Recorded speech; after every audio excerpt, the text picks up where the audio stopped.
Maghreb 2, service, info, musique, divertissement. France Maghreb 2. France Maghreb 2. Bienvenue tout le monde, c'est parti pour une nouvelle édition de Parler Psychologie, Parler Psycho, avec William Maghrebi, évidemment, qui est là avec nous en direct sur France Maghreb 2 et son invité pour une nouvelle édition de Parler Psychologie. Bonsoir William. Bonsoir, salam alaikum et bienvenue à toutes et à tous dans votre émission Parler Psycho. Je suis heureuse de vous retrouver comme tous les lundis, donc dorénavant de 18h30 à 20h avec le meilleur des animateurs. J'ai le plaisir d'être en sa compagnie chaque lundi. C'est un autodidacte, un génie précoce de la radio. Oh, dites donc. Il va bientôt me surpasser en tant que thérapeute. J'ai nommé Medjahed. Merci. Ça fait plaisir. Merci beaucoup. Tu as vu, il y a de l'évolution d'une émission à l'autre. Tout le temps, ouais, il y a du travail. Je travaille, je pense à toi. Il y a de l'écriture, ouais, bravo, merci. Ça fait plaisir, Notre émission a pour objectif d'aborder chaque semaine un thème de votre vie quotidienne et de vous donner la parole afin que vous puissiez vous exprimer, témoigner et interroger. Au sommaire de l'émission d'aujourd'hui, la colère des enfants. C'est un sujet qui concerne tous les parents. Au secours, mon enfant me fait des crises. Rien n'y fait, vous n'arrivez pas à le calmer, à trouver les mots pour apaiser ses mots, MAUX. Il vous tient tête, fait des caprices devant les gens. Vous avez honte et avez l'impression d'être de mauvais parents. Mais que se cache-t-il vraiment derrière son irritabilité? Comment trouver les bonnes paroles? Que faire? Comment gérer la crise? Comment l'aider à s'épanouir? Nous essaierons de vous éclairer et je tenterai de vous apporter des clés et des moyens en compagnie de notre invitée du jour, Madame Merta Karima, éducatrice spécialisée qui nous fait le plaisir d'être en notre compagnie. Bonsoir. Bonsoir, salam alaikum. Pour 7h30 avec vous, chers auditeurs. Donc, n'hésitez pas à nous contacter afin que nous fassions un plaisir, Inch'Allah, de répondre le mieux possible à vos questions au 0892 23 99 50. 0892 23 99 50. Et ben voilà, elle a tout dit. Et bien c'est parti, on parle donc des enfants, donc aujourd'hui, et notamment des colères des enfants. Alors c'est parti pour... Avant de commencer, j'aimerais bien que notre invitée puisse se présenter rapidement, nous dire qui elle est, ce qu'elle fait. Inch'Allah. Alors oui, salam alaikum. Bonsoir à toutes et à tous. Donc moi je suis Karima Merta, je suis éducatrice spécialisée. Voilà, depuis un certain nombre d'années et j'ai le plaisir ce soir d'être avec vous pour parler sur la colère des enfants. Évidemment, on va aborder aller sur la question des enfants difficiles, Inch'Allah, et n'hésitez pas à poser vos questions. Exactement, on vous attend d'ailleurs dès maintenant si vous le souhaitez et quand vous voulez sur le standard 0892 23 99 50 étoiles et le choix numéro 1, la colère de vos enfants, justement des enfants difficiles. Et bien venez même témoigner en tout anonymat et puis surtout sur tous les autres thèmes que vous voulez aborder avec William. Il n'y a pas de souci, la parole est libre, la parole est avec vous. Déchaînez-vous, sachez que c'est votre espace de liberté, votre espace d'écoute et profitez-en dès maintenant. 0892 23 99 50 étoiles et le choix numéro 1. Bien, allez. Alors, oui. Donc le thème c'est la crise de colère, la colère chez l'enfant, mais bien entendu qu'on va élargir aux enfants difficiles en général, aux troubles du comportement en général. Donc on a tous un jour été confrontés à cette situation d'être avec notre enfant ou avec notre neveu, notre nièce, ou même d'être témoin d'une scène où on voit un enfant qui se jette par terre, qui hurle, qui trépigne, qui fait le tyran devant tout le monde ou pas forcément devant tout le monde. La crise de colère de l'enfant, l'agressivité et même la violence parfois, c'est des comportements qui confrontent inévitablement les parents, les interpellent sur leurs valeurs en tant que parents. Quand mon enfant fait une crise, qu'il est juste insupportable, je me demande si je suis une bonne maman. Est-ce que je fais bien les choses et qu'est-ce qui ne va pas dans mon éducation? Donc avant même d'en arriver à essayer de donner des astuces et des clés pour supprimer ou en tout cas pour éviter les crises de colère chez l'enfant, il va falloir d'abord comprendre ce qui se joue, quelles sont les causes et les raisons de ces crises de colère chez mon enfant. Donc c'est ce que je vais tâcher de faire durant cette émission avec notre éducatrice spécialisée. Elle va nous donner donc des clés concrètes.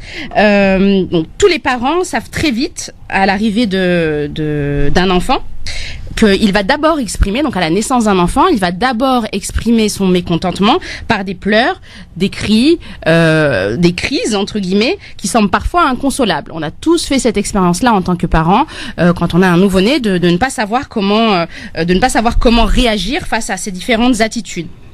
Là, on se rend compte avec ses pleurs, avec ses cris, avec ses caprices, on se rend compte de notre limite à nous de parents. On se rend compte que finalement, ces cris stridents, ces fortes décibels émis par notre nouveau-né, fait que à un moment nous, on n'a plus trop de patience. Donc ça, à la naissance, déjà le bébé, s'il fait des crises, c'est qu'il est confronté à une première chose qu'on connaît tous, qui s'appelle la frustration. Donc je vais développer par la suite ce que c'est que la frustration, mais voilà. Donc en fait les parents ils vont très vite découvrir jusqu'à 3 ans environ que les colères du tout petit, ils ne sont en rien les crises de colère des enfants au-delà de 3 ans. Est-ce que je me trompe Oui, alors tout à fait, effectivement, un enfant quand il naît, effectivement, quand il réagit, c'est que forcément il y a quelque chose.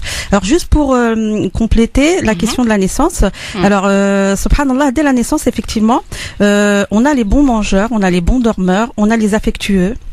Et subhanallah, on a les autres qui sont plus résistants, plus rebelles, qui vont moins dormir, qui vont souvent pleurer, etc. Et justement, là se joue dès la naissance, va se jouer l'influence sur l'interaction qu'on va avoir avec cet enfant. Dès le début. Donc, effectivement, en tout cas, un nourrisson, quand il pleure, c'est que forcément, il y a quelque chose à la base. Mais dès la naissance, il y aura une différence de comportement. C'est ça, exactement. Il y a vraiment une différence entre les enfants, mais en tout cas, ce qu'il faut bien que nos auditeurs comprennent, c'est que les crises de colère font partie du développement normal de l'enfant, et particulièrement à un âge où il ne sait pas encore marcher. Donc avant c'est 1 an, donc de 0 à 1 an. Avant que l'enfant ne marche, les crises de colère viennent dire quelque chose. Ça a du sens. Et c'est vrai que les petits pics de colère, les psychologues en tout cas ont identifié 3 raisons principales. D'abord, la première, c'est que un tout petit enfant, il est dépassé par ses sentiments, par ce qu'on appelle son affectivité, ou bien il va être dépassé par sa sensation de faim, de maladie, de frustration, comme je le disais. Voilà. Un enfant qui ne marche pas, dont le vocabulaire, forcément, il n'a pas accès au langage de la même façon que nous. Donc, un enfant qui ne marche pas et dont le vocabulaire est limité, ce qui est normal, il va exprimer ce qu'il ressent. Mais il va l'exprimer, c'est pas par des caprices ou des crises des colères comme on l'entend. Non, tout à fait, effectivement, il va l'exprimer avec ce qu'il a, c'est-à-dire avec son corps. Exactement.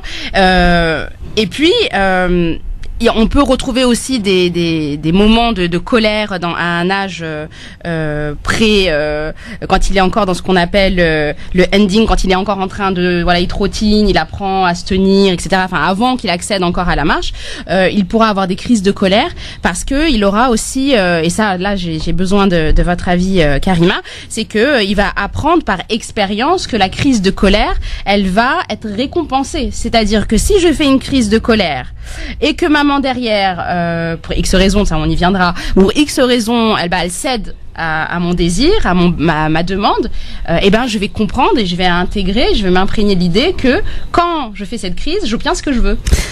En tout cas, la frustration est intéressante, est importante dans l'éducation. Elle est indispensable même. Voilà. Donc psychologiquement, elle est indispensable. Ouais. Voilà. Donc, alors évidemment que c'est important aussi de poser les limites, de poser du cadre. Un enfant a besoin de cadre, et c'est ce qui va lui permettre justement, ce cadre va lui permettre justement d'évaluer et de grandir sereinement. Donc, la frustration est importante, la réaction des parents est tout aussi importante en face. Donc, suivant le comportement des parents, l'enfant va réagir face à ce comportement-là.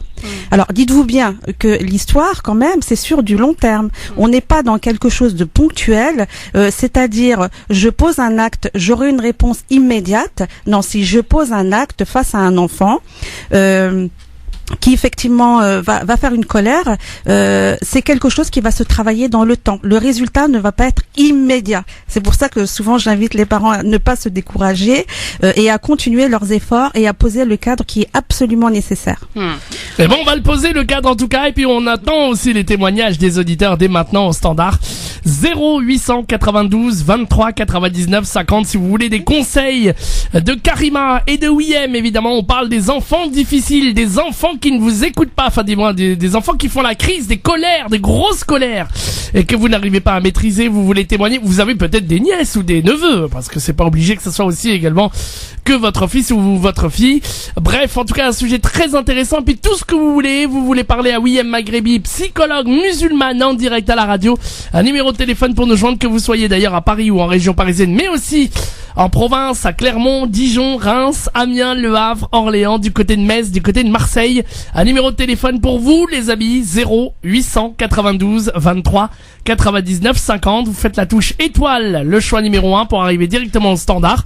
Et on accueillera toutes vos questions en direct et toutes vos interrogations, tous vos témoignages aussi d'enfants difficiles. Peut-être que vous avez réussi à vous en sortir avec un enfant difficile qui n'arrêtait pas de faire des petites crises et vous avez réussi à maîtriser, ou encore vraiment vous avez besoin de conseils pour cela. Eh bien, on vous attend dès maintenant. On va marquer la pause. Avant de marquer la pause, Medjed, si tu me permets, est-ce qu'il serait possible de donner le numéro de téléphone de Karima ou sa page Facebook pour ceux qui ont besoin d'une éducatrice spécialisée? Voilà, mais il n'y a pas de souci. Donc, alors c'est le 06 85 44 73 34. 06 85 44 73 34. Et sa page Facebook, c'est Parole d'éduc éduc. Parole d'éduc éduc. Très bien. Je la partagerai sur ma page Facebook de toute avec façon. Plaisir, donc vous y allez. On va prendre les premiers témoignages dans un instant. 0892 23 99 50. Je crois que le sujet intéresse déjà du monde. Il y a des auditeurs qui voudraient vos précieux conseils, mesdames. On compte sur vous pour les aider, hein, d'accord? Ça marche. 0892 23 99 50. À tout de suite. France Maghreb 2, France Maghreb 2. Allez, de retour pour l'émission, évidemment, Parler Psychologie. Eh oui, avec Wiem Maghrebi qui est là, psychologue musulmane évidemment, et Karima qui est là aussi, éducatrice spécialisée pour les enfants. Éducatrice spécialisée, musulmane également. Et musulmane, oui, tout à fait. Oui, tout à fait. Alors, c'est quand même pour nos auditeurs, si on le précise, c'est simplement pour que les personnes nous écoutent. Ouais. C'est pas que pour rassurer, c'est pour que les gens comprennent que dans notre façon de travailler, on a une éthique qui respecte également l'islam. Voilà. Exactement.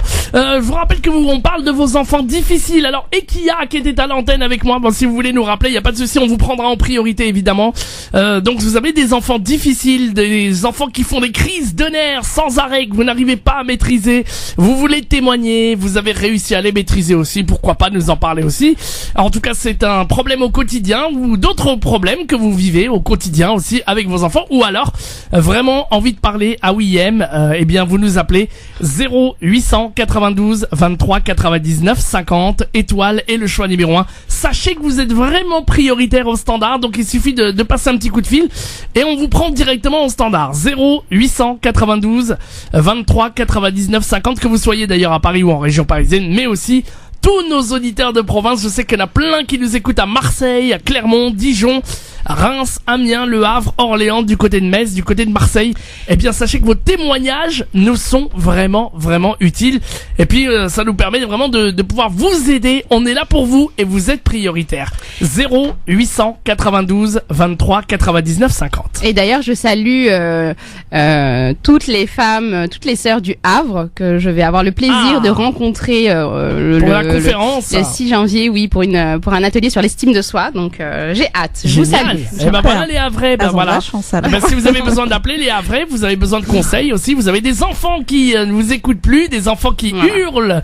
0892 23 99 50. On compte sur vous et vous êtes prioritaire, je le rappelle, chers auditeurs.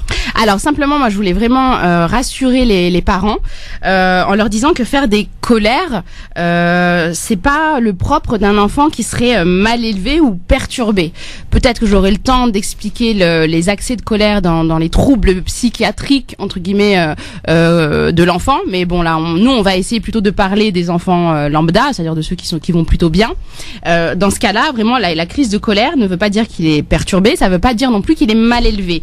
Tous les enfants connaissent à un moment ou à un autre ces petites tempêtes, ces petites crises où on n'arrive plus à gérer leurs émotions, où leur émotion est complètement, ils sont complètement débordés. Et parce que ils arrivent pas à l'exprimer, ils arrivent pas à la faire entendre. Par exemple, je vais vous donner un exemple. On est en plein hiver, votre enfant est malade et vous passez devant une boulangerie ou je ne sais quoi et il réclame une glace. Il a un désir. Le désir, c'est de manger la glace. Sauf que il y a un interdit. Donc papa et maman disent non parce que tu es malade, parce qu'il fait froid, parce que c'est pas le moment, on va passer à table, etc. Donc son désir ne va pas être assouvi. Dès l'instant où le désir n'est pas assouvi, il va y avoir un ressenti d'une émotion qui est très négative et difficile à supporter, qui est la frustration.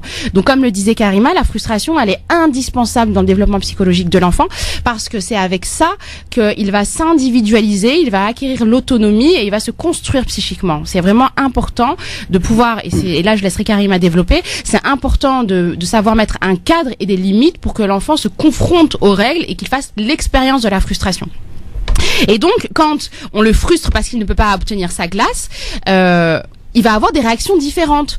Soit il va être capable d'entendre et de comprendre que la glace, son désir va être différé plus tard. Tu mangeras la glace plus tard, donc il n'y a pas de problème. Soit il n'est pas capable de supporter et de mettre des mots sur sa frustration. Et là, c'est là où on va voir les crises de colère, où il va s'énerver et où son désir va se transformer en agressivité. Voilà, donc c'est important dans ces moments-là, c'est encore un petit conseil que je donne, mais je vais laisser Karima peut-être elle nous expliquer un petit peu mieux. Dans ces moments-là, s'il vous plaît, ne criez pas sur votre enfant. Ça ne sert à rien. Ça ne sert à rien parce que quand vous lui intimez l'ordre de se calmer, alors qu'il est en pleine crise, votre enfant, il n'est pas en capacité de maîtriser ses émotions. Donc, vous êtes en train de vous confronter à un mur. En haussant le ton, c'est absolument pas efficace.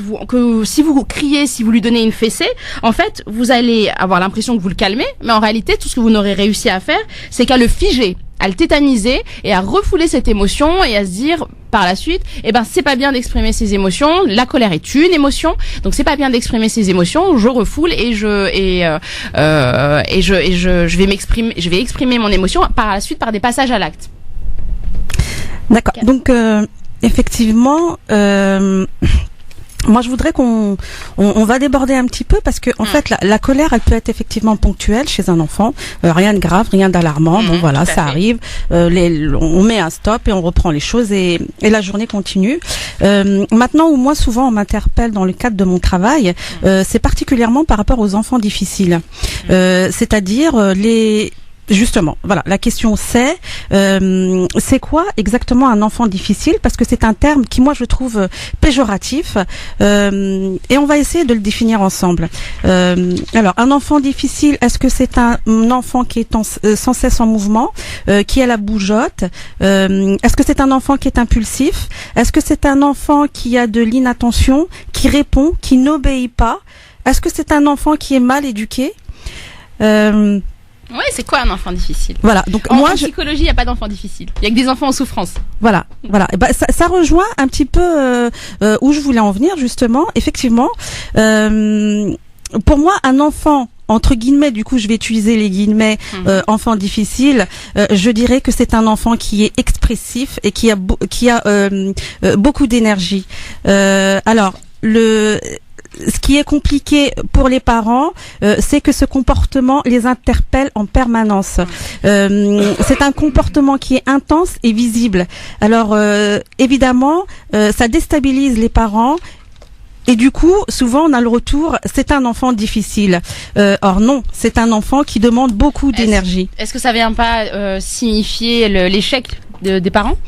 Je dirais pas échec, c'est-à-dire que dans la réponse qu'ils vont donner, les parents, ils vont se trouver en échec, parce que justement cette personnalité particulière de l'enfant qui est affirmée, face à cela, les parents se sentent comment dirais-je, ils perdent leurs moyens.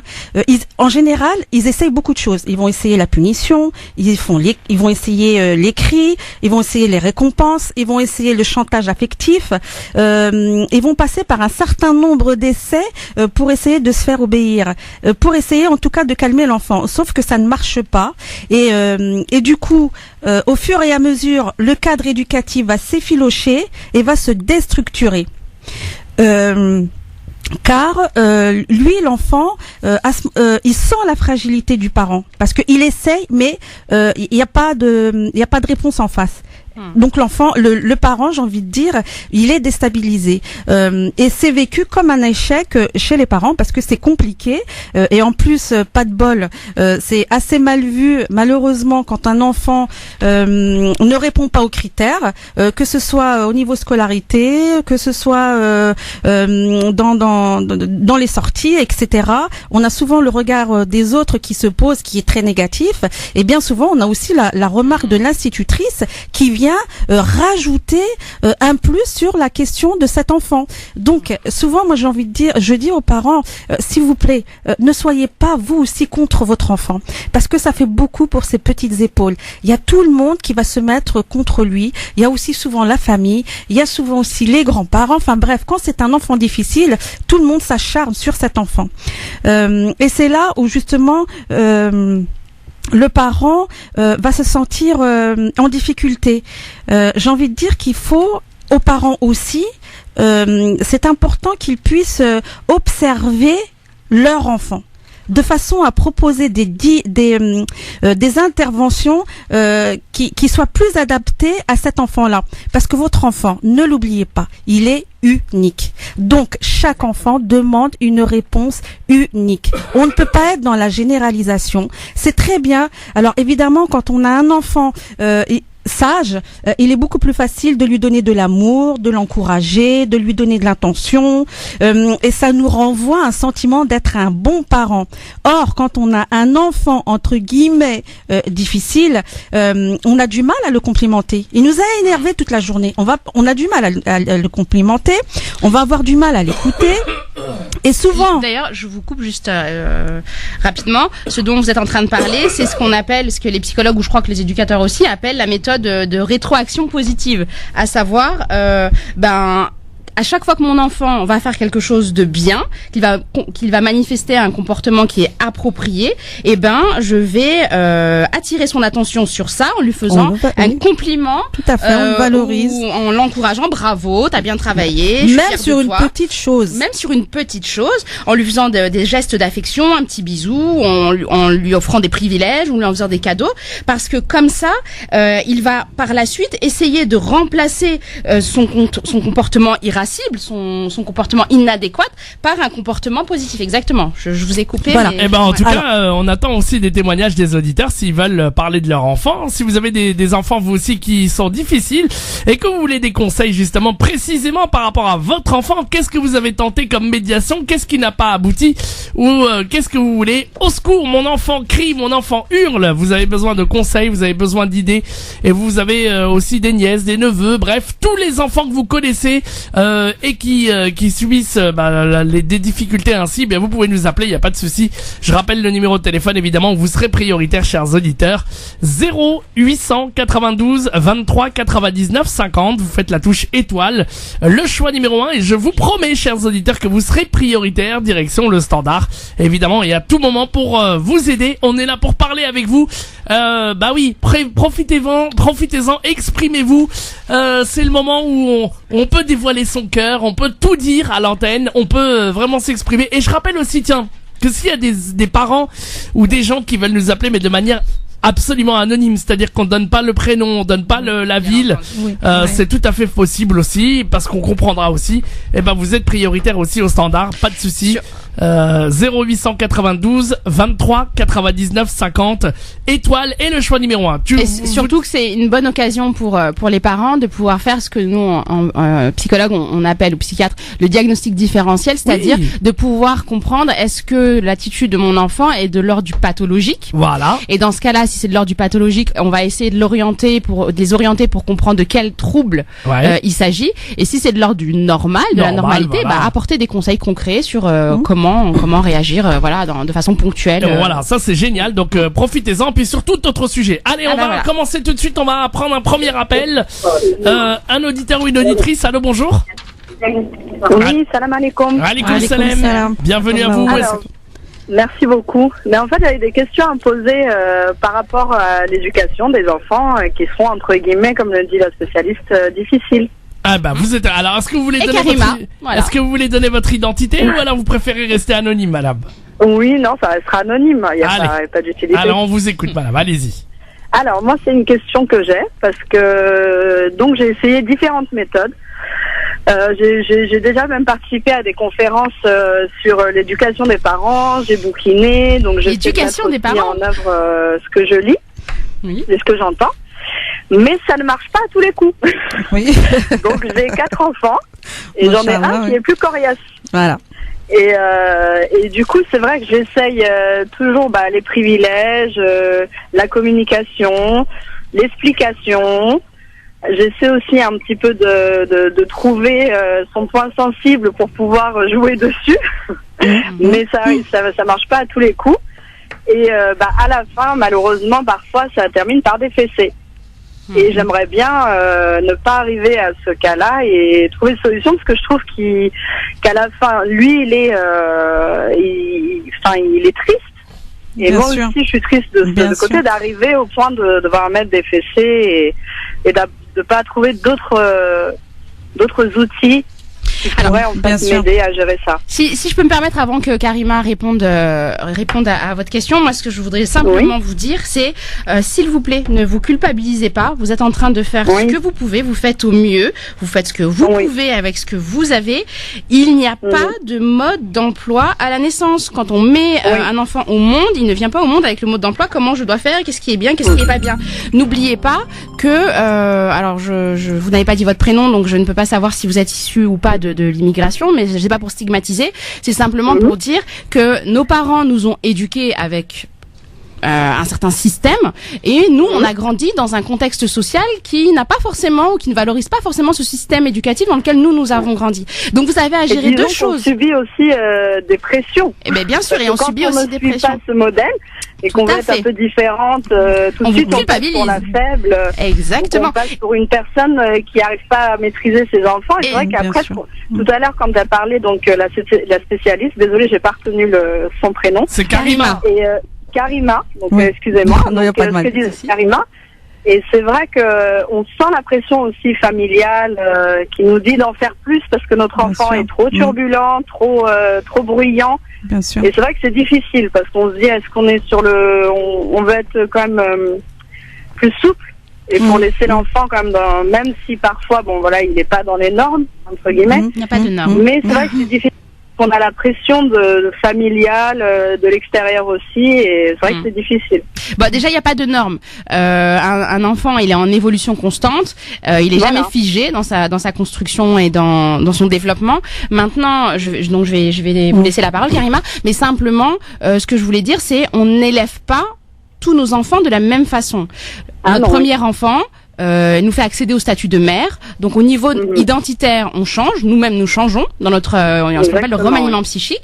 Et le deuxième enfant, le troisième enfant et tous les enfants qui suivent viennent rappeler, réveiller des choses de notre propre histoire personnelle, de notre propre rapport à la parentalité. Donc on ne peut jamais élever un enfant de la même façon de par notre propre psychologie, mais aussi par rapport à la personnalité et au tempérament de chacun de nos enfants. Et chacun de nos enfants, quand ils viennent dans notre vie, on est dans un contexte environnemental et social qui est à chaque fois différent. Il se peut que mon deuxième enfant, ou mon troisième, je l'ai à un moment où j'ai perdu mon emploi, où je suis un peu plus déprimée, où je suis un peu plus fatiguée, et donc je vais être beaucoup plus irritable et je vais moins supporter ces déviances au niveau comportemental. Et inversement, voilà. Donc moi je voulais juste vous rassurer sur ce fait-là que c'est normal que vous ne soyez pas la même avec chacun de vos enfants, et heureusement d'ailleurs. Oui. Karima, Non, moi, pardon. par contre, moi, je parlais pas des normes liées à l'enfant. Hein. Je parlais vraiment des normes liées à la société, si Oui, vous non, mais voulez. tout à fait. Où on définit l'enfant sage, où on définit l'enfant Tout à fait. éduqué, Mais oui. l'enfant poli, voilà, et tout le tralala. Et du coup, c'est difficile parce que quand l'enfant ne rentre pas dans ces cases, eh ben, forcément, c'est la mère qu'on réprime aussi. Bien sûr. Parce que du coup, elle n'est pas assez à la hauteur, ou en tout cas, elle n'arrive pas à caser cet enfant. Donc du coup, après ça nous remet en cause. Moi, j'ai lu beaucoup de livres et c'est vrai que j'ai participé à des conférences qui m'ont ouvert les yeux sur plein de choses. Mais la pression est telle et l'histoire de notre enfance est telle que parfois ça revient. Et comme là pour la question de la fessée, moi, quand j'en arrive à ce stade-là, je suis complètement déprimée parce que c'est vraiment une chose que j'ai horreur. Je me dis, si j'arrive à ce stade-là, c'est que voilà, si il y a vous arrivez un à mal ce quelque stade-là, part et j'arrive pas à le trouver. Si vous arrivez à ce stade-là, c'est peut-être que c'était nécessaire à ce moment-là. Je sais pas, Karima. Bon. En tout cas, simplement pour répondre à votre question, effectivement, il faut, la société demande, il faut rentrer dans des cases. C'est malheureusement c'est comme ça, en sachant que votre enfant ou les autres enfants seraient dans d'autres cultures, dans d'autres pays, la norme ne serait absolument pas la même. Donc voilà. Vous avez dit que vous avez lu beaucoup, vous avez assisté dans des conférences, etc. Moi, j'ai envie de dire aux parents, c'est vrai que c'est important, il faut lire, il faut se renseigner, il faut essayer de comprendre. Maintenant, ce qui est important, c'est qu'il faut appliquer les choses comme nous, on les sent en tant que parents. C'est-à-dire qu'on ne peut pas appliquer des choses qui nous appartiennent pas ou qui ne font pas partie de notre culture, entre guillemets, je parle culture générale et globale, pas seulement notre culture propre à chacun. D'accord. En tout cas, si vous pensez que votre enfant est un peu plus difficile que les autres, il faut savoir que c'est certainement un enfant qui doit être aussi plus sensible que les autres. Il faut savoir aussi que c'est un enfant qui doit être un petit peu comme une éponge où les choses où il doit prendre les choses à 100 degrés. Moi, ce que je vous conseillerais dans ces cas-là, c'est qu'il faut choisir les priorités avec lui. Ce qui est important pour vous dans son éducation. Peut-être ne pas lâcher sur ses priorités à vous qui vous semblent importantes et lâcher sur les autres. Ne pas être tout le temps sur son dos et ne pas l'attraper pour un oui ou pour un non, parce que parfois avec ces enfants difficiles, on en arrive justement à chaque fois on leur tombe dessus. Que ce soit le papa ou la maman ou les frères et sœurs, comme c'est un petit peu celui qui fait le bazar entre guillemets dans la famille, on finit par tous lui tomber dessus. Le pauvre. Il faut savoir qu'il en souffre. En plus, j'en ai conscience. Voilà. Il faut savoir que dès que je fais épreuve de plus de souplesse, j'ai l'impression c'est pas qu'il me cherche, mais c'est qu'il répond plus. Il va me taquiner je lui demande de faire quelque chose, il va pas vouloir le faire en ayant un sourire. Oui, mais parce que c'est plus dur, voilà. Voilà. Mais il préfère la tristesse, mais il préfère avoir toute votre attention, même dans la violence entre guillemets, que pas du tout, ou que moyennement. Il a besoin, c'est-à-dire qu'il est dans une relation très importante avec vous, avec son papa, et il a besoin en permanence de tester ces limites là.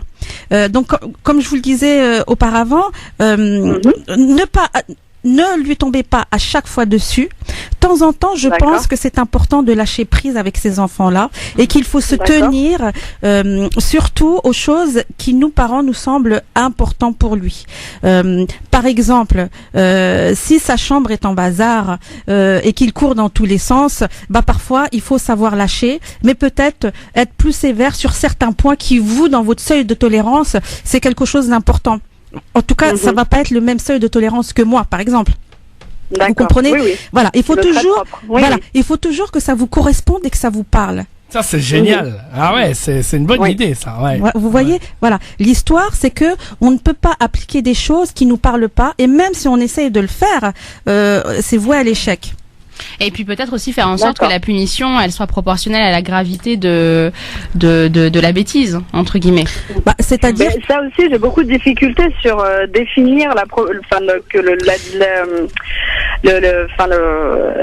au niveau de la punition et donner quelque chose qui soit proportionnel à ce qu'il ferait. Alors, parce que je me dis que parfois il fait des choses, mais ça va être selon mon sentiment à moi, et lui son sentiment il est différent. Alors, donc j'ai pas envie d'être trop dur. Non. Alors que lui ne comprendrait pas. Alors écoutez, ce qu'il y a sur la question de la punition, ce qui est important, c'est que l'enfant, il doit être informé que cette punition, elle va tomber si il ne fait pas telle ou telle chose. Et il faut que ça ait du sens. On peut pas. Je vais vous donner un exemple, ça va vous parler. Par exemple, un enfant qui va casser un vase parce que il a joué au ballon dans l'appartement ou dans la maison. Le ballon est parti, le vase est tombé, il est cassé. Alors, est-ce que je choisis justement de l'envoyer dans sa chambre, de lui faire des lignes, d'une punition peut-être incohérente, et pour vous donner un exemple, les lignes, donc la maman demande à cet enfant d'aller faire des lignes, il est tard, c'est le soir, tout le monde est fatigué, évidemment ces lignes il va pas les faire, et finalement votre soirée elle est gâchée parce que lui-même est fatigué et la punition ne correspond pas aux dégâts. Alors voilà, déjà, donc ça aurait été, ce qui est intéressant c'est de lui dire, faut qu'il le sache à l'avance, parce que donner une punition, il faut qu'on sache quelle est la sanction. C'est comme quand on dit je roule sur l'autoroute, je dois rouler à 70 et moi je roule à 110, j'ai une amende, mais je sais pourquoi je l'ai l'amende. C'était à mes risques et périls. Du coup, il ne fallait pas jouer au football, par exemple, au ballon à la maison. Le vase est cassé. Donc, ce qui aurait été peut-être plus pertinent, c'est d'abord de l'informer que voilà, la punition, elle tombe parce que c'est interdit de jouer, et peut-être de ramasser les bouts de verre avec lui, les gros bouts de verre, et peut-être le laisser passer l'aspirateur. Vous voyez, c'est déjà une punition. Ce qui est important, c'est exactement ce que pensent les psychologues, à savoir être dans la réparation. Voilà. Ce qui est important, le vase. Voilà. Ce qui est important, c'est du coup pouvoir dire à l'enfant, il a fait une bêtise, allez réparer, on n'en parle plus et on passe à autre chose. En fait, l'intérêt de la punition, c'est que l'enfant il puisse identifier l'origine de sa faute. L'origine, c'est j'ai tiré le ballon alors que c'est interdit, donc j'ai transgressé une loi qui est clair, je n'ai pas le droit de jouer au ballon. Donc la première des choses, c'est qu'il puisse identifier l'origine de sa faute. Ensuite, il faut qu'il accède à ce qu'on appelle la conscientisation des méfaits, c'est-à-dire j'ai conscience que parce que j'ai désobéi à la règle, à la loi de ne pas jouer au ballon, et derrière le vase est cassé. Et ça fait de la peine à maman. Et voilà. Ça fait de la peine à maman. Ça fait de la peine à maman. Et ensuite, qu'il puisse comprendre le message de la punition que la punition va véhiculer. Il y a un message dans la punition. Je te punis parce que tu as transgressé une règle. Donc c'est la loi, c'est comme ça, on est parents. La règle qui est posée à l'avance. Voilà, tu as transgressé la règle. Derrière, ça a eu un impact. Le vase est cassé, j'y tenais, j'ai de la peine. Donc je ne suis pas contente. Donc c'est normal que je te punisse et que tu répares ton erreur. C'est important. Moi je trouve que c'est extrêmement important, ça n'engage que moi, que l'enfant puisse réparer la bêtise qu'il fait. C'est important. Ouais. Alors voilà, en tout cas ce que vous pouvez vous dire. En tout cas, c'est des bons conseils. J'espère que vous allez pouvoir continuer. En tout cas, c'est bon. Déjà, moi j'ai lu un petit peu quand j'ai eu sur les livres, ça nous donne un peu cette idée de conscientisation, mais le problème c'est que c'est vrai que après le fait de les rendre propres à chaque personne, c'est pas souvent dit dans les livres. Évidemment. Mais en tout cas, vous allez pouvoir. Mais on n'y pense pas directement. Et voilà. En tout cas, si vous avez besoin d'autres conseils, et puis tenez-nous au courant pour savoir si ça a marché, surtout, d'accord? Oui, je vous dirai. Il n'y a pas de problème. Une deuxième petite question. Désolée, une minute, on va marquer la pause. On essaiera d'y répondre rapidement. On va y répondre après. Alors allez-y, posez votre question et allez-y. Alors moi, c'était juste 2 derniers enfants, c'est des jumeaux. Oui. D'accord. Et il y en a un qui a l'ascendant sur l'autre. Et malheureusement, parfois, ça passe même par la violence. Et du coup, c'est vrai, j'ai beaucoup de mal à gérer ça parce que c'est vraiment une relation qu'ils ont fusionnelle. Et j'ai l'impression qu'il accepte que l'autre le domine. Donc je sais pas, est-ce que je dois agir ou pas. Eh ben, on va vous répondre juste après la pause. D'accord? Notez bien la question, mesdames, et restez à l'écoute et on va répondre à votre question parce qu'on va prendre aussi de... encore. À très bientôt. Prenez soin de vous et de vos enfants. Salam À alaikum. bientôt. Alaikum salam. Et ben voilà, vous aussi, vous avez besoin de parler, vous aussi, à Wiem et à Karima, qui est avec nous aujourd'hui. Très doué, Karima aussi, pour donner des bons conseils. Eh oui. Voilà, donc, Je n'ai que des professionnels avec moi. oui, Je ne tout à m'entoure fait. que de personnes compétentes. Et alors Wiem qui complète en plus, ça c'est génial. Donc voilà, on a vraiment deux vrais spécialistes en la matière. Vous avez un enfant qui ne vous écoute plus, ça crie, ça pleure, ça crie, et vous voulez des solutions évidemment, vous voulez des conseils. 0892 23 99 50. Eh ben on a eu une première auditrice qui voulait rester en anonyme. Si vous aussi vous voulez rester en anonyme, il y a pas de souci. Appelez-nous. Mon enfant crie au secours, je n'y arrive plus. C'est le thème du jour aujourd'hui. Allez-y. Et puis si vous voulez aussi parler d'autres thèmes, là on va aborder un autre thème de jumeaux qui dominent l'un et l'autre. Donc voilà, vous allez falloir que vous nous trouviez quelques solutions pour ça. Vous nous appelez aussi, il y a pas de souci. On prendra tous vos appels. 0892 23 99 50. Profitez-en, c'est votre espace. On vous prend, on parle avec vous pendant vraiment longtemps, le laps de temps pour vous écouter et pour vous permettre encore de répondre avec vous. Alors n'hésitez surtout pas, on vous attend. 0892 23 99 50, le numéro de téléphone que je rappelle, je le dis plus lentement, 0892 23 99 50. On revient très vite juste après la pause sur France Maghreb 2 pour continuer à accueillir vos appels en direct. À tout de suite. France Maghreb 2, France Maghreb 2. Sur 94 FM. À Clermont-Ferrand et toute sa région. Allez, merci de nous rejoindre sur France Maghreb 2, évidemment, dans cette nouvelle édition de Parler Psychologie avec Wiem Maghrebi qui est là aujourd'hui, comme tous les lundis, évidemment, pour son émission. Et puis, on a aussi Karima. On parle aujourd'hui des enfants difficiles, des enfants qui crient, les colères des enfants. Comment faire pour des colères, évidemment. Vous avez eu un premier témoignage d'une première auditrice. Et puis vous, chers auditeurs, chères auditrices, continuez à nous appeler, évidemment. On veut d'autres témoignages, on veut d'autres appels, évidemment. 0892 23 99 50 étoiles et le choix numéro 1, vous serez prioritaire évidemment directement au standard. 0892 23 99 50, que vous soyez à Paris ou en région parisienne, mais aussi tous nos auditeurs Clermont, Dijon, Reims, Amiens, Le Havre, Orléans, du côté de Metz, du côté de Marseille. On vous attend les amis. 0892 23 99 50 étoiles et le choix numéro 1. Alors on avait mesdames tout à l'heure des questions. Une autre question qui nous avait été posée par notre auditrice qui voulait rester anonyme justement. Avant Medjahid de répondre à la question de l'auditrice, je voulais simplement dire que c'est un vrai plaisir d'être en compagnie de Madame Merta Karima, notre éducatrice spécialisée, parce que les auditeurs n'ont pas pu écouter nos échanges, mais c'est un plaisir de pouvoir échanger avec elle parce que franchement, moi, ça vient encore plus me confirmer l'idée que c'est extrêmement important quand il s'agit d'enfants, mais pas que, de pouvoir travailler en pluridisciplinarité. C'est important de pouvoir échanger parce que c'est nos formations, nos compétences sont complètement complémentaires et dans certains cas, dont la colère de l'enfant ou les troubles du comportement chez l'enfant, c'est nécessaire de pouvoir interagir ensemble et de pouvoir croiser nos connaissances. Exactement, et c'est pour ça que vos témoignages nous sont utiles. Exactement. Donc franchissez le pas, vous êtes les bienvenus. Vous avez psychologue et éducatrice. Et éducatrice spécialisée, là les deux en même temps, et vous avez vu quel résultat. Et ça, on ne l'a que sur France Maghreb 2. Il n'y a pas d'autres radios qui le font. Il n'y a pas de souci. Vous êtes les bienvenus. Faut pas hésiter. 0892 23 99 50. Je rappelle, 0892 23 99 50. On va prendre d'autres témoignages dans un instant. Il suffit de nous appeler et vous serez les bienvenus. 0892 23 99 50. Et justement, concernant la question de la gémellité, on va laisser Karima peut-être nous donner déjà une petite piste de réponse. Oui, alors juste pour moi, je suis pas une spécialiste de la gémellité. Oui, moi non plus, mais on va plus se voir, évidemment, sur le côté éducatif. La punition, oui. Voilà.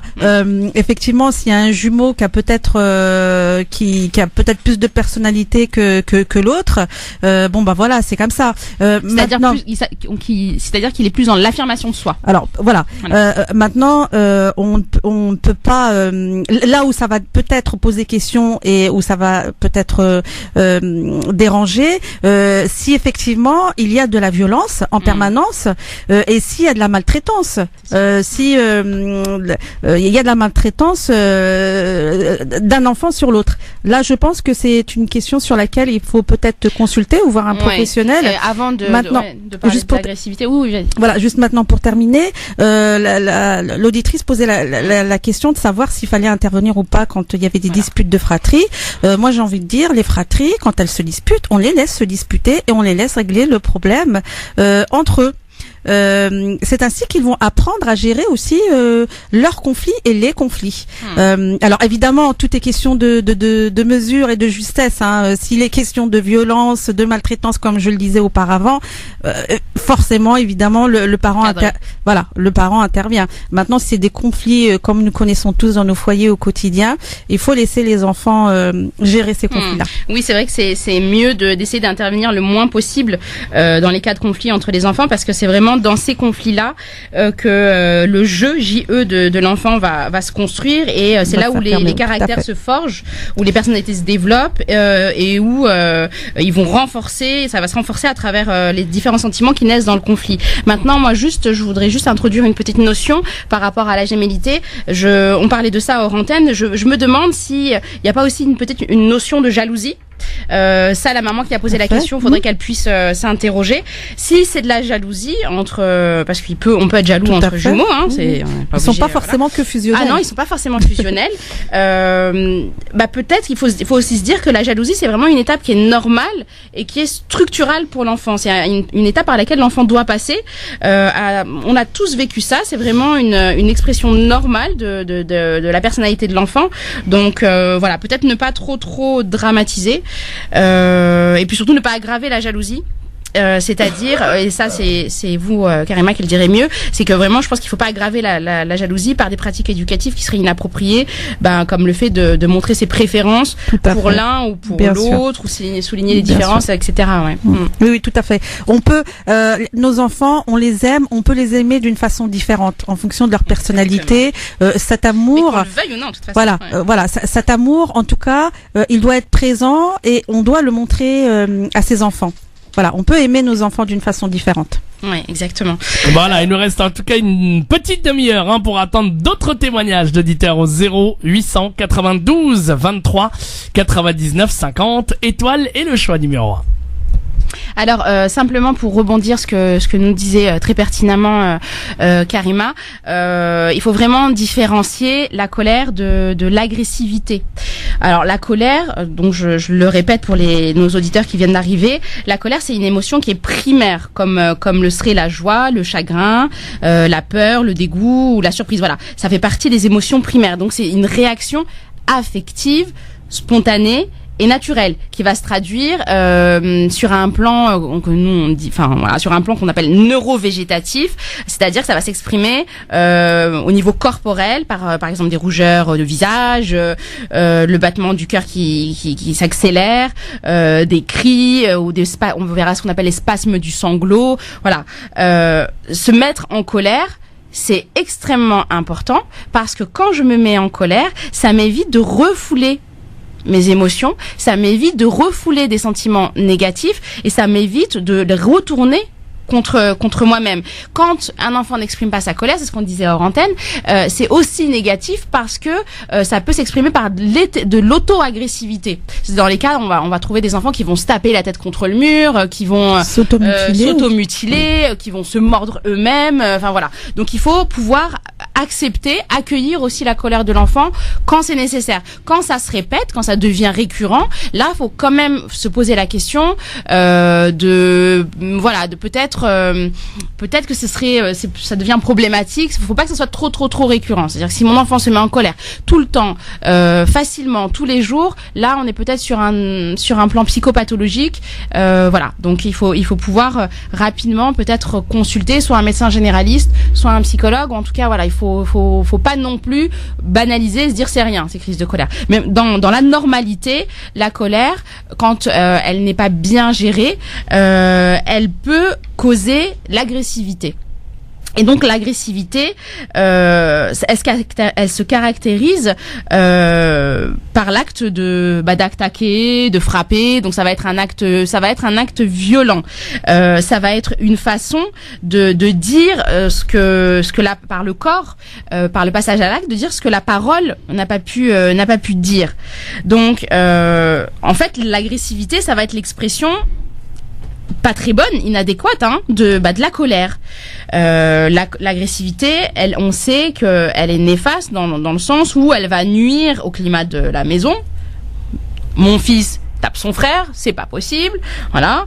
À la garderie, mon enfant a été frustré, donc elle va mordre les autres enfants, elle va taper les autres enfants, ou à l'école, voilà. Donc c'est un comportement, l'agressivité, c'est vraiment un comportement, une attitude qui sont indésirables socialement, puisqu'on parlait de ça tout à l'heure.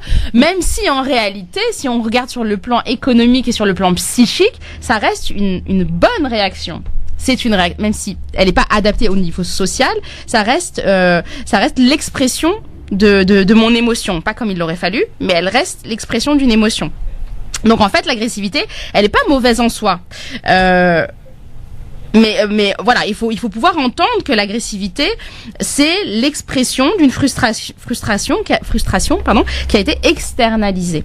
Voilà. Bon, évidemment, Ouiam, là, on est sur des choses ponctuelles. Ah oui, ponctuelles. Voilà. On parle de frustration, de colère, de violence, etc. Sur des choses ponctuelles. Tout à fait. Mais non pas répétitif. Ah oui. Dès l'instant où ça vient mettre à mal l'homéostasie, la cohérence familiale, ou que ça devient problématique au niveau scolaire, etc. Là, on n'est plus dans de la normalité, bien entendu. Mais oui, et c'est ce que je. Et là, je pense que c'est intéressant de se faire aider. Exactement. Dans ces moments-là. Dès l'instant où peut-être. Ça peut être de passage aussi. Parce que vous, les éducateurs, vous êtes les premiers. En réalité, c'est peut-être vous qui êtes le plus rapidement confrontés à ce genre de situation. Vous êtes sur le terrain. Tout à fait. Et donc, vous êtes les plus à même de pouvoir différencier ce qui est de l'ordre du pathologique ou non. Oui, bien sûr, tout à fait. Donc oui, il faut pouvoir se dire c'est normal, mais en même temps quand ça ne l'est plus, ne pas avoir peur, ne pas avoir peur d'être aidé. Oui, tout à fait. Mais je pense que les parents, ils doivent vraiment se faire confiance. Parce que au fond d'eux, ils savent exactement ce qu'il se passe et ils savent très très bien quand il y a quelque chose qui ne va pas. Donc moi, je fais énormément confiance aux parents parce que c'est des choses qu'ils savent très très bien faire. Exactement. Et puis les parents sont les premiers entre guillemets sur le front. Ils connaissent parfaitement leurs enfants. Ils savent des choses que nous, psychologues ou éducateurs, nous ne savons pas. Tout à fait. Le trouble du comportement de l'enfant, il n'est que l'expression d'un mal-être ou de quelque chose qui se joue dans le contexte familial. Voilà. Alors là, je vais avoir Alors allez-y si vous voulez recadrer ce que je viens de dire, mais bon. Non, pas du tout pas recadrer, mais juste apporter une petite précision sur le fait quand il y a des conflits par rapport à un enfant qui ne répond pas aux normes, comme on a pu en parler tout à l'heure, j'ai envie de dire que les parents, ils ne doivent pas culpabiliser. Ouais. C'est-à-dire qu'à un moment donné, la rencontre, elle s'est peut-être pas faite ou elle s'est mal faite entre cet enfant et ce parent. On n'arrive pas à trouver comment on peut fonctionner ensemble. Et moi, j'aime bien l'idée que je donne aussi comme exemple. C'est comme par exemple deux adultes qui vont vivre ensemble et qui finalement vont mettre du temps à se connaître, à apprendre à se connaître pour vivre ensemble dans une harmonie. Et j'ai envie de dire, la rencontre avec notre enfant, c'est un petit peu la même chose.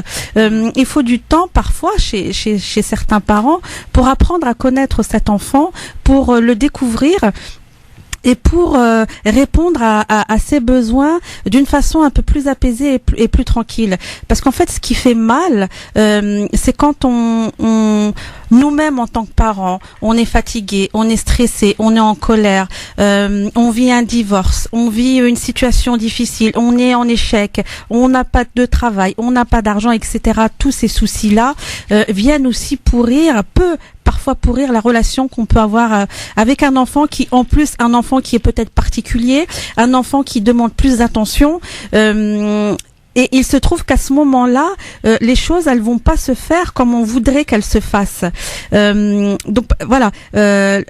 il faut réussir à trouver avec votre enfant, mais vraiment prendre le temps de l'observer et d'accepter votre enfant tel qu'il est. Je ne veux pas que ce soit un enfant très sage comme l'enfant de la voisine avec qui ça se passe super bien. Ils font des activités, ils sortent, ils font des jeux, ils font des jeux éducatifs, ils font des jeux de société et ils peuvent passer l'après-midi à jouer avec cet enfant et ça se passe super bien. Alors que vous, il suffit que vous ayez décidé de faire une sortie ou de faire quelque chose, ma foi, c'est banal, pour que ça ne fonctionne pas. Ne culpabilisez pas. Vous avez un enfant particulier et il faut faire les choses d'une façon différente.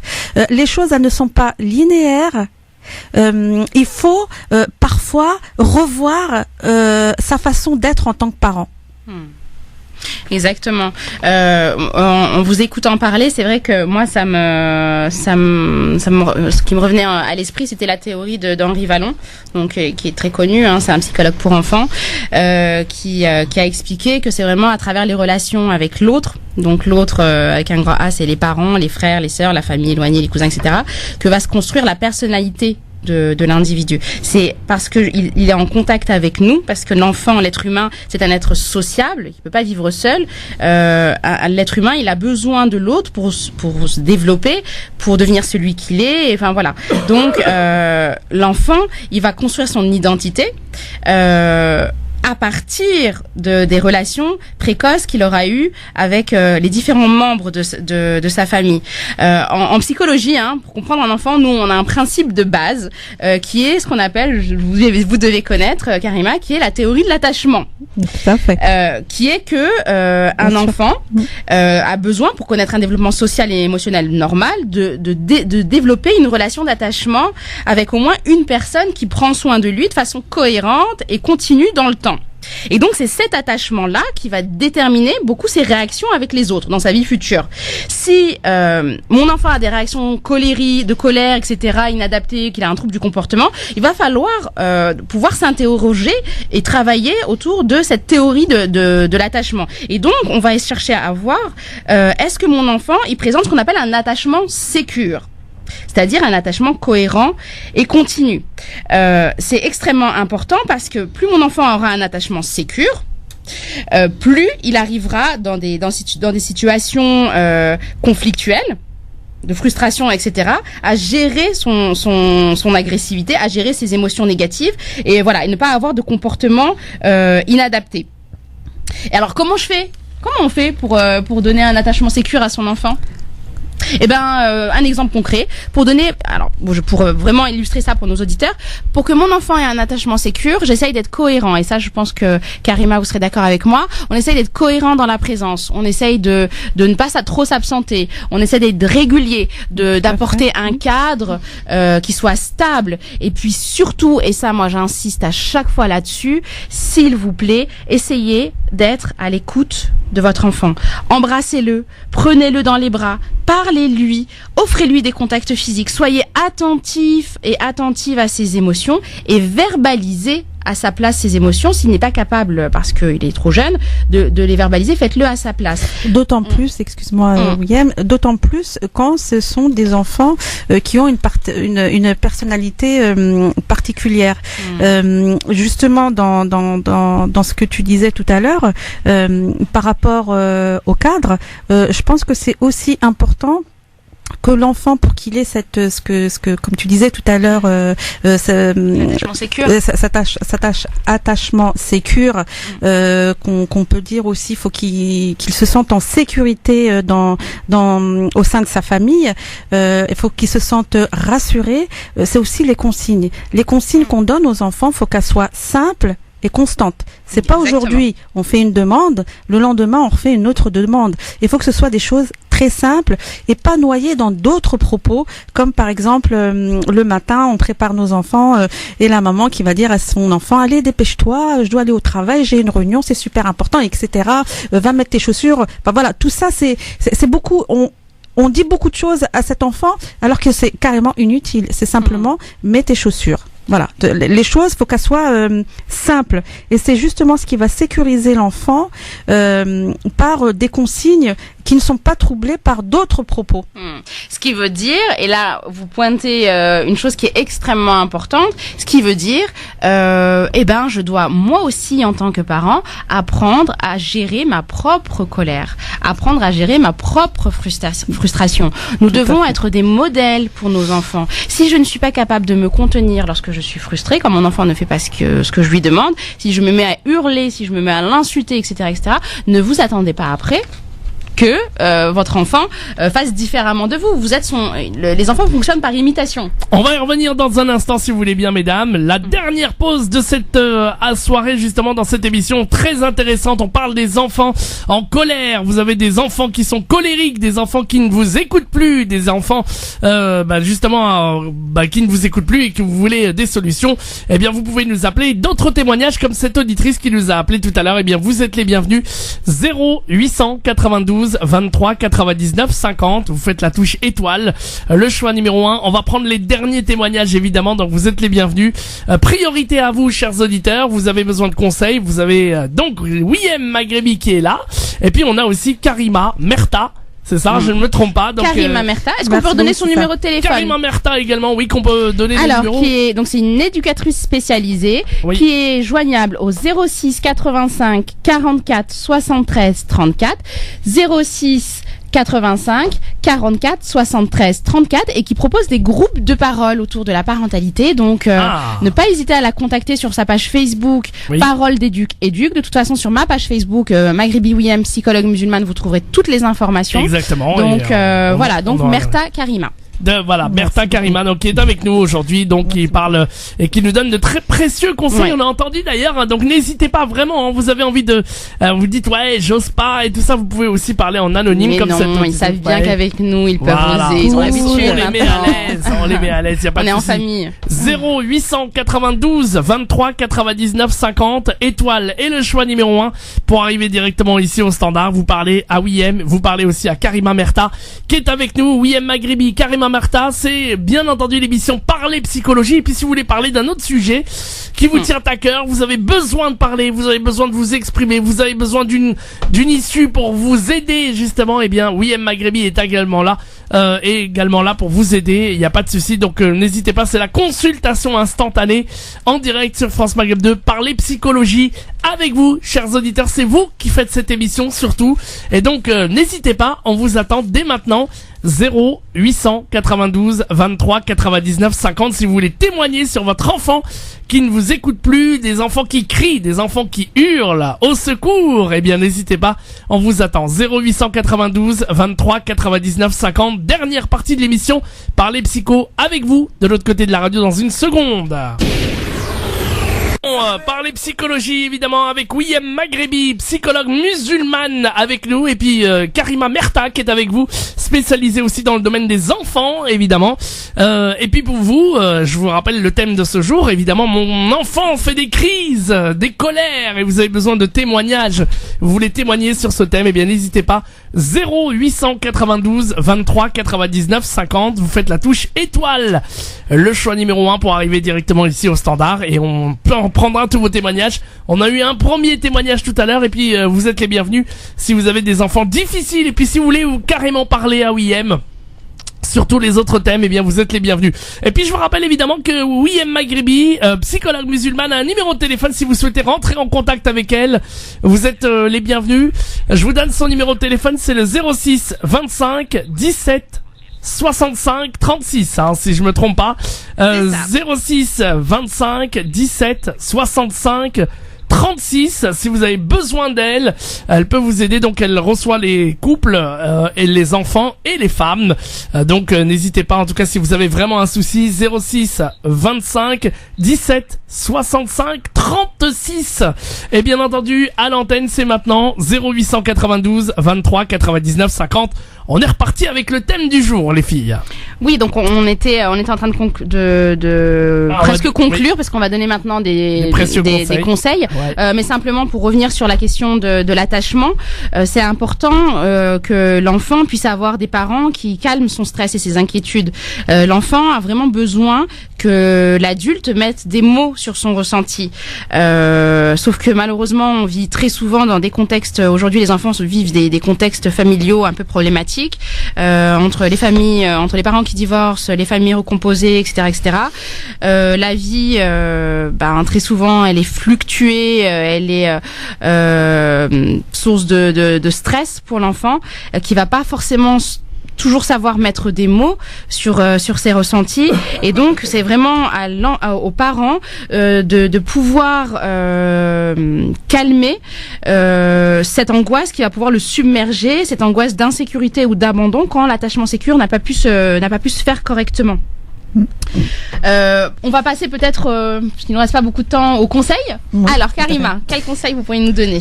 Voilà, donc en tout cas, tout à l'heure on parlait des consignes qui devaient être claires, simples et constantes. Ouais.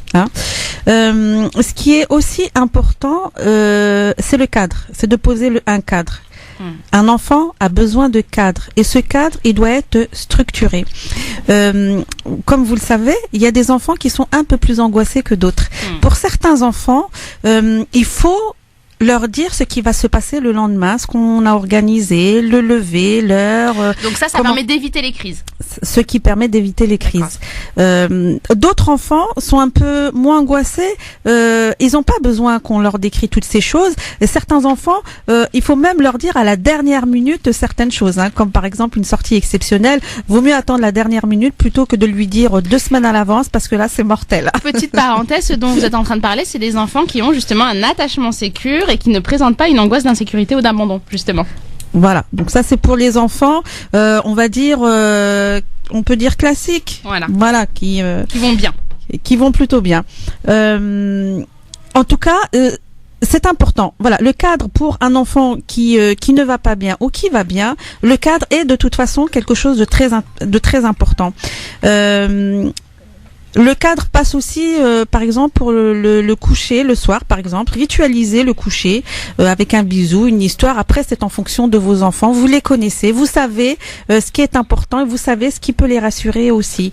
Il y a une chose que je déconseille fortement aux parents, c'est les écrans. Que ce soit les tablettes, les télévisions, les jeux, enfin bref, tous les écrans, ça met le cerveau en éveil et les enfants par la suite ont beaucoup de difficultés à trouver le sommeil. Un enfant qui a du mal à dormir, dans ces cas-là, proposez-lui plutôt un livre, un jeu qu'il peut faire tout seul. Il peut faire un dessin, il peut faire une activité quelconque qui soit simple et calme. Alors les écrans à bannir absolument. Karima, si vous me permettez, excusez-moi, je vous coupe, mais concrètement, comment on fait? J'ai mon enfant, je suis dans un supermarché et il me fait un gros caprice, il se jette par terre, il se met à crier, à hurler. Je fais quoi? Alors, ce qu'il aurait fallu faire auparavant, avant, ce qui est important dans ce type de situation, c'est d'anticiper. Ouais. Quand on sait que notre enfant est sujet aux crises et qu'il en a déjà fait, il faut le préparer avant de partir, c'est de lui expliquer qu'on va faire les courses, comment ça va se dérouler, comment les choses vont se passer et que par la suite on revient à la maison, etc. Il faut lui détailler, j'ai envie de dire, lui détailler les 2-3 heures de course ou la demi-heure de course. Il faut qu'elle soit précise dans ce qu'il va faire. Il faut qu'il puisse se construire une image mentale. Voilà. Et surtout évidemment de lui rappeler que évidemment, on n'achètera pas de bonbons, on n'achètera pas de gâteaux, ou peut-être vous pouvez lui dire, bon écoute, tu auras le droit à ça. Tu pourras choisir un paquet de bonbons, un paquet de gâteaux, enfin bref, après c'est vous qui connaissez votre enfant et c'est vous qui savez ce que vous allez pouvoir lui proposer de façon à éviter la colère. D'ailleurs, pardon, oui. Non, je vous laisse finir. Voilà, donc pour ce type d'enfant, anticiper c'est très important. D'ailleurs, peut-être aussi essayer de d'éviter en tout cas d'amener son enfant dans des endroits quand on sort, quand on sait qu'il est trop fatigué, que c'est l'heure de la sieste, mais quand on sait exactement. qu'il a faim. Voilà. Après, on sait qu'il y a des choses qu'il faut éviter. Voilà. Si on va dans un endroit où on sait qu'il va s'ennuyer, ne vous attendez pas à ce qu'il reste sage calme comme et une sage. image. Surtout si vous ne prévoyez rien pour Tout à fait. l'occuper en lui donnant, je sais pas, un objet, quelque chose qui va l'intéresser et stimuler ce.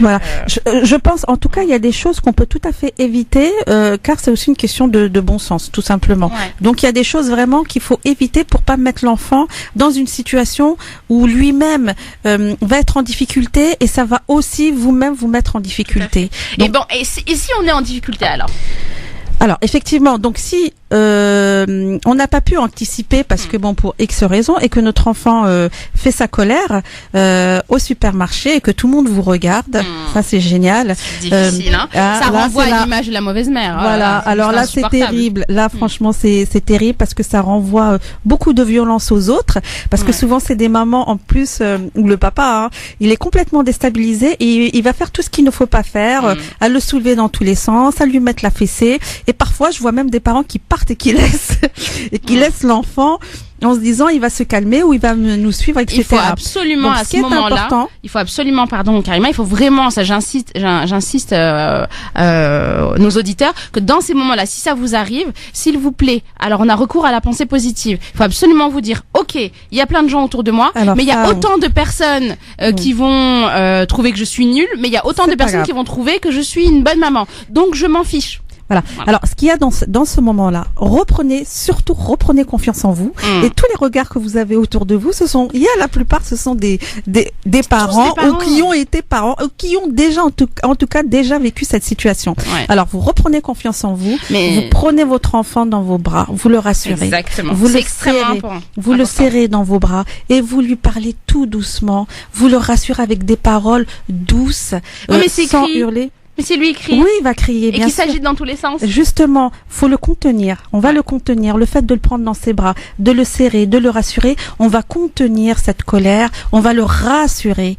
Et je peux vous assurer que même s'il va continuer à se débattre, mais vous allez le contenir, il va sentir cette puissance, une puissance physique, mais affective aussi, et par la suite, il va se calmer. Donc, c'est important, parce que ça renvoie ça lui permet de prendre conscience de sa corporalité, et il faut surtout, je crois, en tout cas c'est le conseil que je donne, de pouvoir essayer d'attraper une certaine interaction au niveau visuel, du regard. Il faut qu'il puisse, vous puissiez vous regarder, pour qu'il puisse prendre conscience de l'endroit où il est. Voilà, et qu'il puisse prendre conscience de son corps, effectivement. Oui, c'est vrai qu'avec le regard, ça permet de le concentrer sur l'ici et maintenant. Sur l'instant présent. Voilà, donc il faut pas hésiter vraiment. Prenez-les dans vos bras, le serrer, et des mots simples pour le calmer. Mais surtout, faut pas pas le menacer, évidemment, parce que des fois. Et pas céder, évidemment, parce que parfois on entend des parents aussi qui menacent. Je te préviens, si tu n'arrêtes pas tout de suite, je vais te mettre ta raclée, ou voilà, des choses où l'enfant, évidemment, lui, il ne va faire que s'exciter davantage. Exactement. Donc le mieux, c'est la contenance. Pour répondre à ta question hier. Oui, et puis il faut vraiment maîtriser sa propre colère. Je sais qu'après une journée de travail, on est fatigué, on n'a pas forcément la force et l'énergie d'aller faire des courses, c'est là où il faut anticiper. Voilà, là encore une fois, on est dans l'anticipation. J'ai envie de dire, quand on a des enfants, il y a des choses qu'on ne pourra plus jamais faire comme avant. Ça, il faut l'accepter. Il y a des choses, d'une organisation qui sera forcément différente. Et ça aussi, il faut l'accepter. Et Inch'Allah, si on prend conscience de tout cela, il n'y a pas de raison que ça ne fonctionne pas. Dans les solutions aussi, il est très important de valoriser votre enfant. Il faut lui faire sentir qu'il est aimé, d'amour. C'est quelque chose de vital pour un enfant, de la même manière que pour un adulte. On a besoin de se sentir aimé. Un enfant a besoin de se sentir aimé, surtout dans la relation parentale. D'ailleurs, si je peux juste faire pareil, une petite parenthèse. Bien sûr.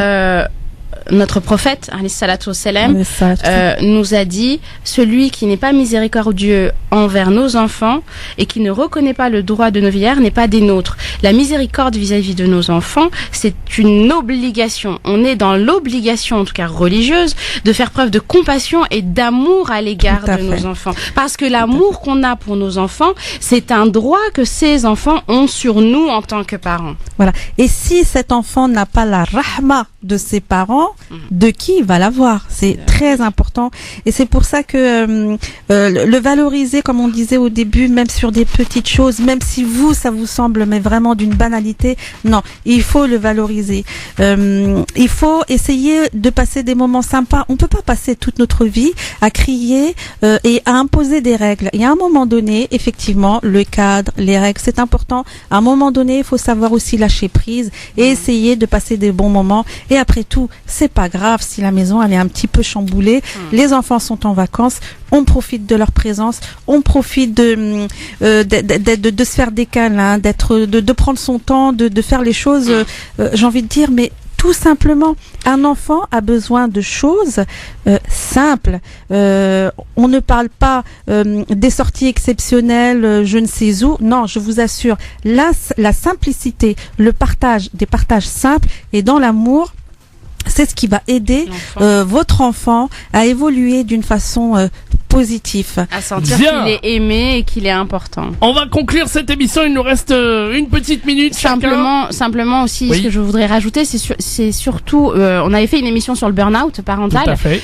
Je sais que beaucoup de mamans sont fatiguées, mais s'il vous plaît, et là c'est extrêmement destructeur, et après là, faut plus ou moins culpabiliser, s'il vous plaît, dans les moments de colère de votre enfant, ne l'insultez pas, ne le rabaissez pas, ne le dévalorisez pas, ne le blessez pas et ne touchez pas ne touchez pas à son estime de lui, parce qu'on sait que plus un enfant a une mauvaise estime de lui et une mauvaise confiance en lui, plus il aura des tendances à passer à l'acte et à être agressif. Ne soyez pas des parents uniquement colériques, passifs ou extrêmement rigides. Un enfant, patience. Voilà, la patience. Un enfant a vraiment besoin d'affectivité, d'amour et de patience, exactement. Eh bien, c'est avec ces belles paroles que nous allons conclure cette émission Parler Psychologie. Alors simplement, j'aurais voulu donner le thème. Donc, il n'y a pas d'émission la semaine prochaine. Oui, pas d'émission. Par contre, à la rentrée, donc, on parlera donc le 2 janvier. On parlera du processus migratoire, c'est-à-dire, je vais essayer de parler d'un sentiment que beaucoup de personnes ressentent, à savoir, je me sens ni chez moi ici, ni chez moi là-bas. Oui, et ben voilà. Très bon sujet dont on parlera évidemment dès la rentrée. Évidemment, on démarrera cette nouvelle année avec vous, Wiem Maghrebi, psychologue musulmane. On rappelle également aussi les coordonnées de Karima Merta, qui est, je rappelle évidemment, éducatrice spécialisée pour tout problème d'enfant, c'est ça? Exactement. Voilà. Alors une excellente éducatrice avec qui je travaille en collaboration et que je recommande vraiment. Alors un numéro de téléphone pour la joindre. Alors c'est le 06 85 44 73 34. 06 85 44 73 34. Et alors, juste pour préciser, rapidement, voilà, très rapidement. Voilà, je fais aussi des conférences, donc les mosquées peuvent me contacter, aussi des groupes de parole, les associations, etc. Vous pouvez tout à fait me contacter, Inch'Allah. Inch'Allah, en tout cas, je voulais rappeler également le numéro de Wiem Maghrebi, évidemment psychologue musulmane. Si vous voulez rentrer en contact avec elle, je vous rappelle qu'elle reçoit évidemment les couples, les enfants, les femmes également. Vous pouvez la joindre au 06 25 17 65 36, notez bien 06 25 17 65 36. Si vous avez besoin de rencontrer une psychologue spécialisée dans tout domaine, enfin dans pas mal de domaines en tout cas notamment, vous prenez rendez-vous avec elle et elle vous répondra. Elle a plein de dispo pour vous et enfin en tout cas elle fera tout pour vous trouver de la place. 06 25 17 65 36. Et pour conclure, Medjahed, Karima Merta, je vous souhaite et je souhaite à nos auditeurs d'atteindre la paix du cœur et je nous souhaite de devenir chacun d'entre nous des clés du bien. Amin, barakallahu fik.